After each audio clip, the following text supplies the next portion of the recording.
नमस्कार दिव्यांश किचन को आपण मानक स्वागत। तो आज मुझे प्रस्तुत करा छतु बेसर तापाई मुझे छतु को पानी भिजे हल्दी पानी भिजे भल भाव रखी सोरिष जीरा ये मु पानी भिजे रखी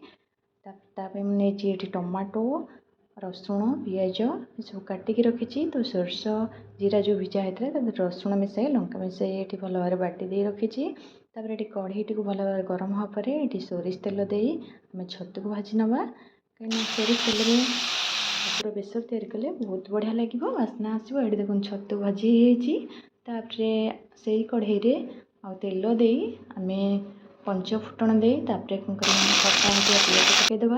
पिजटा अधा अधी भाजी होगापर आम से जो चुन चुन काटी रखि गोटे आलू पकईदे पिज सहित आलू भल कि भाजी होगापर आम ये टमाटो जो काटी रखी पकईदे तो टमाटो टी मेल्ट होगापाई आम से लुण अल्प पकईदे लंका गुंड अल्प टे पकईदे जेहेतु मुझे कंचा लंका पर देवी तो से अल्प लंका गुंड पकई जो अनुसार राग खाइबे से अनुसार लंका पकईबे ये देखो बाटे रखि मसला भी पकईदे ताकू अल्प समय कषिवाई छाड़दे कहीं कारण सोरिष मसला बेसी समय कषि पिता लगे तो अल्प टे कषिवाई छाड़दे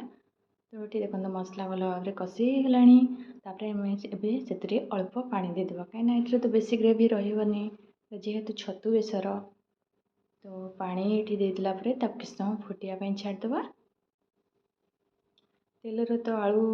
भाजी सारी अधा अधी ये जो पानी फुटिला सी भी सीझीगला आम से छतु भाजी रखा पकईदे अल्प टे समय छाड़दे आउ टे फुटापी